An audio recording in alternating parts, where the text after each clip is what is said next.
Welcome to MDM classes. We are on Business Management Part 2, Semester 4, BCom, Chapter number 3, Achieving Success at Work, Coordination and Control. We will read the notes once, I'll explain them, and you'll be done. Okay. Now, points to remember. Coordination is the process of integration. It is the management of interdependence. Coordination, we're studying Chapter 3, Achieving Success at Work, Coordination and Control. नाम इसका. Basically, we're talking about coordination and how to control things in an organization. So, coordination is the process of integration. It is the management of interdependence. Coordination is the main function of management. To coordinate is to harmonize all the activities of the concern in order to facilitate its working and its success. Coordination is needed at all the three levels, that is top level, mid level, and lower level. Different activities performed at all that levels are equally important. Thus, it is the responsibility of all the managers to take efforts to achieve coordination. Controlling is the last step of management process, but plays a vital role without which the whole management process is incomplete. In words, in order to achieve planned results, a manager needs to exercise effective control over the organizational activities. It deals with ensuring that activities in an organization are performed as per the plan. Then, this is controlling. Then, budget. A budget is planning and controlling device. Budgetary control is a technique of management control or managerial control through budgets. Under the techniques, under this technique, first the budget is designed and later on efforts are taken to complete all the activities as per the budget. Then cost accounting. Cost accounting is the method of accounting by the help of which the management can find out the actual cost of particular job, section, process or service. It provides a detailed analysis of financial records and facilities in an allocation and apportionment of expenses incurred towards the concerned department, processes, job or contract, and thereby build up the total cost of each activity. Break-even analysis or cost volume analysis defines the relationship between the sales volume, cost, and profits to arrive at the figures of sales at which the sales revenue is equal to the cost. The point at which sales revenue is equal to the cost, fixed cost plus variable cost, is the break-even cost. Break-even cost basically no nafa, no nuksan. Break-even. MBO sounds like MBA, जो बहुत busy चल रहे हैं. MBO, management by objectives. It is the process whereby the superior or subordinate jointly identify its common goals, defines each individual major areas of the responsibilities in terms of results expected by him, and use these measures for operating the unit and assessing the contributions of each of its members. PERT. PERT refers Program Evaluation and Review Techniques, whereas CMP stands for Critical Path Method. These techniques are used to compute the total expected time needed to complete a project and the bottleneck activities that have critical effect on the project's completion date. So, इसमें अपन अभी तक first chapter में अपन ने क्या देखा कि motivation क्या होता है और कौन कौन से तरीके की मोटिवेशन एक लीडर यूज कर सकता है. फिर अपन ने देखा एक लीडर क्या होता है, किस तरह का होना चाहिए, किस टाइप की लीडरशिप स्टाइल्स होती हैं. उसके बाद अभी अपन देख रहे हैं कि अगर लीडर को अचीव करना है सक्सेस को एट वर्क, तो उसको कौन कौन से टूल्स को यूज करना पड़ता है कोऑर्डिनेशन और कंट्रोल के लिए.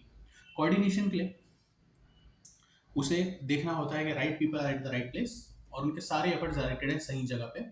और कंट्रोल के लिए वो बहुत सारी चीज़ों को यूज़ करता है, जैसे कि कॉस्ट अकाउंटिंग को, बजट को, ब्रेक इवन एनालिसिस को, मैनेजमेंट बाय ऑब्जेक्टिव्स को, क्रिटिकल पाथ मेथड होती है, एक programme evaluation and review techniques होती है, जिससे कि आप एक प्रोजेक्ट का एक एस्टिमेटेड टाइम बनाते हो जिस और उस टाइम के अंदर वो काम होना चाहिए. अगर नहीं हुआ तो वह क्यों नहीं हुआ उसका एनालिसिस करना पड़ेगा. ओके. सो कोऑर्डिनेशन क्या होता है? इंटीग्रेशन को कोऑर्डिनेशन कहते हैं. It is management of interdependence. Dino James एक रैपर है, उसकी एक लाइन है, इंडिपेंडेंट नहीं कहता इंटरडिपेंडेंट. अकेले का काम नहीं है एंटरटेनमेंट, ऐसे लाइन है डीनो जेम्स की. एक गाना है बिन बुलाए डीनो जेम्स का, उसमें लाइन आती है. सो बात क्या है कि अकेला चना भाड़ नहीं फोड़ सकता, अकेला इंसान कुछ नहीं कर सकता, उसे कोई तो चाहिए. तो interdependence, we are interdependent. Coordination is the process of integration. It is the management of interdependence. Coordination क्या होता है? It's the main function of management. Management असल में करते हैं क्या मैनेजमेंट कोई एक्चुअल काम करते हैं? जो मैनेजमेंट के लोग हैं वो क्या वो कोई एक्चुअल काम करते हैं? वो ऐसा कुछ नहीं करते हैं. मैनेजमेंट के जो लोग होते हैं उनका काम क्या होता है? अलग अलग जॉब्स, अलग अलग डिपार्टमेंट्स, अलग अलग लेवल्स के सारे एक्शंस को कोऑर्डिनेट करके जो ग्रुप गोल है उसको अचीव करवाना. MBS का ये काम रहता है, मैनेजमेंट वाले लोगों का ये काम रहता है, सुपीरियर्स का, लीडर्स का ये काम रहता है. सो डायरेक्ट मी माई लीडर, ऐसा बोल सकता है subordinate. So to subordinate is to harmonize all the activities of the concern in order to facilitate its working and success. Same चीज अपन ने बोली, harmonize करना सारे efforts को towards the achievement of one goal, group goal. Coordination सारे levels पे जरूरी होता है, top level, middle level, lower level. सिर्फ उन levels के अंदर नहीं, उन levels के बीच में भी. टॉप लेवल के अंदर अंदर सारी चीज़ें हार्मोनाइज होनी चाहिए, सारे ओपिनियंस को लेके एक अच्छा डिसीजन बनना चाहिए, फिर वो कम्युनिकेट होना चाहिए मिडिल लेवल को सही तरीके से, फिर मिडिल लेवल से वो सही तरीके से प्रॉपरली वर्क डिवाइड होकर डेलीगेट होना चाहिए लोअर लेवल में ताकि काम हो, फिर उसकी रिव्यू अच्छे से करनी चाहिए मिडिल लेवल ने, फिर उसको रिपोर्ट अच्छे से करना चाहिए टॉप लेवल को. ये सारा कोऑर्डिनेशन सही होना चाहिए. It is the responsibility of all the managers that they make efforts to establish coordination. Coordination को establish करना मैनेजमेंट का काम रहता है. एंड विदाउट कोऑर्डिनेशन कोई भी ऑर्गेनाइजेशन काम नहीं कर सकता, और सिंगल बंदा बहुत ज़्यादा काम नहीं कर सकता फाइनेंशियल मार्केट में. कोऑर्डिनेशन हो गया, अब कंट्रोल आ गया. एक बिजनेस है, उसने कोऑर्डिनेशन बिठा दिया कि भाई ये काम तुमको करना है, ये काम तुम करोगे, इससे तुम ये रिपोर्ट ले लोगे, इससे तुम वो रिपोर्ट ले लोगे, इससे तुम ये रिव्यू ले लोगे और अपना काम पूरा करके दोगे. लेकिन अब कंट्रोल भी तो करना पड़ेगा कि जो आपने टास्क बनाए हैं वो अच्छे से हो रहे हैं कि नहीं. उसे कहते हैं कंट्रोलिंग. कंट्रोलिंग क्या होती है? Is the last step of management process, लेकिन एक बहुत ही ज़्यादा इंपॉर्टेंट प्रोसेस है मैनेजमेंट का. सारी चीज़ों को आप प्लान करते हो पहले से, और फिर इंश्योर करते हो कि जो जो चीज़ें आपने प्लान करी थी, जो भी परफॉर्मेंस है, the things are performed, the actions are taken as per the plans. अब उसके कुछ टूल्स होते हैं, जैसे कि बजट. बजट क्या होता है? एक प्लानिंग और कंट्रोलिंग का टूल है. उसमें आप क्या करते हो? जितने भी आपके एक्सपेंडिचर्स हैं, जितने भी आपके प्रोजेक्ट्स हैं, जितने भी आपके प्रोग्राम्स हैं, जितने भी आपके प्रोसेस हैं, उनको कैसे करना है वो आप प्लान करते हो, और उसमें क्या क्या चीज़ें लगेंगी वो लिखते हो एक जगह पे, उनके सही और बेस्ट सोर्सेस डिसाइड करते हो और उनका एलोकेशन डिसाइड करते हो. उसके बाद प्रोसेस में कितना खर्चा आएगा, प्रोसेस कैसे होगी, वो सब लिखते हो, उसे कहते हैं बजट. फिर बजट बनाने के बाद आप देखते हो कि सारी चीज़ें as per and under the budget हो रही हैं कि नहीं. अगर नहीं हो रही तो आपको कॉस्ट वेरिएंस एनालिसिस करना पड़ेगा और सारे वेरिएंस को फाइंड आउट करके नेक्स्ट बजट को बनाना पड़ेगा इस तरीके से कि इस तरह के वेरिएंसेस नहीं आए, और इंक्रीज्ड कॉस्ट या इंक्रीज्ड टाइम और any wastage of any resources is reduced to the minimum. Cost accounting. Cost accounting वो मेथड होती है जो हेल्प करती है मैनेजमेंट को to find out the actual cost of a particular job, section, process और service. किसी भी प्रोसेस को, किसी भी सर्विस को, किसी भी जॉब को करने के लिए जो एक्चुअल कॉस्ट लगती है, उसे निकालने के लिए कॉस्ट अकाउंटिंग की हेल्प लगती है मैनेजमेंट को. इसमें क्या होता है?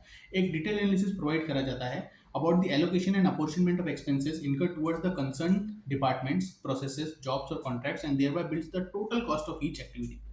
कई सारी अपॉर्शनमेंट के प्रोसेस होते हैं, labour hours, machine hours, overhead charges, इन सबको डालने के बाद स्पेसिफिक एक्टिविटीज़ में एक्टिविटी ड्राइवर के हिसाब से रेट डालने के बाद हर डिपार्टमेंट का, हर प्रोडक्ट का स्पेसिफिक कॉस्ट निकाला जाता है, ताकि जब आप, पहली बात तो इससे आपको कॉस्ट पता चलेगी कि अपने को कितना खर्चा आने वाला है, तो रिसोर्सेज लाने में अपने को फायदा हो गया.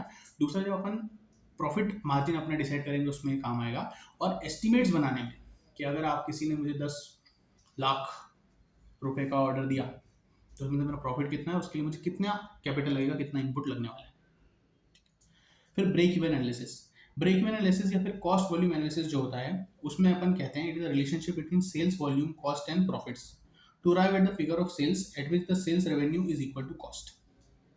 ये वो लेवल ऑफ सेल्स है जहाँ पे सेल्स का जो रेवेन्यू है वो अपने कॉस्ट के इक्वल हो जाता है. मतलब जितना आया टोटल टर्नओवर वो कॉस्ट के इक्वल हो जाता है. नो प्रॉफिट नो लॉस रहता है सिचुएशन, सिंपल. MBO एक होता है, that is management by objectives. It is the process whereby the superior और subordinate jointly identify common goals, define each individuals measures areas of responsibility in terms of results expected of him and use these measures for operating the unit and measuring the sensitivity. Management में objective में क्या होता है? जो superior subordinate एक जगह बैठते हैं और देखते हैं कि भाई तुमसे क्या एक्सपेक्टेड है, तुमसे क्या एक्सपेक्टेड है, तुमसे क्या एक्सपेक्टेड है, और सबसे देखा जाता है कि भाई इनने इनका ऑब्जेक्टिव पूरा किया कि नहीं. अगर नहीं किया तो वो पर्सनल लायबल. जैसे कोई ऑफिस है, उसमें क्लाइंट बांट दिया. अब क्लाइंट बांटने के बाद फॉर एग्जाम्पल कोई GST का ऑफिस, उन्होंने उसमें क्लाइंट बांट दी. अब उस क्लाइंट में कोई इशू आया तो किसको बांटा था, डेलीगेट किया था, उसका ऑब्जेक्टिव उसने पूरा किया कि नहीं किया, तो वो बंदे की रिस्पॉन्सिबिलिटी होगी. ऑफकोर्स फाइनल रिस्पॉन्सिबिलिटी मैनेजर की है, लेकिन वो रिस्पॉन्सिबिलिटी सेट करके रीजंस फाइंड करने के लिए उस बंदे को तो पकड़ सकता है. That is management by objectives. जिसकी जो रिस्पॉन्सिबिलिटी है वो पूरी हो रही है कि नहीं हो रही, और होनी चाहिए, उसे सही तरीके से असेस करने के लिए, मेजर करने के लिए और रिस्पॉन्सिबिलिटी सेट करने के लिए मैनेजमेंट बाय ऑब्जेक्टिव यूज किया जाता है टेक्निक. ये कंट्रोलिंग की एक टेक्निक है. फिर कुछ टूल्स हैं जैसे कि PERT, जिसे अपन program evaluation and review techniques कहते हैं, या CPM मतलब क्रिटिकल पाथ मेथड। ये टेक्निक्स हैं जिससे कि आप टोटल एक्सपेक्टेड टाइम किसी भी प्रोजेक्ट को करने के लिए कितना लगेगा, taking the normal waste of time into consideration, आपको पता चल जाता है। और फिर आप स्टैंडर्ड परफॉर्मेंस और एक्चुअल परफॉर्मेंस को कंपेयर कर सकते हो, ये देखने के लिए कि टाइम जो काम है वो प्रॉपर सही टाइम पे खत्म हो रहा है या नहीं।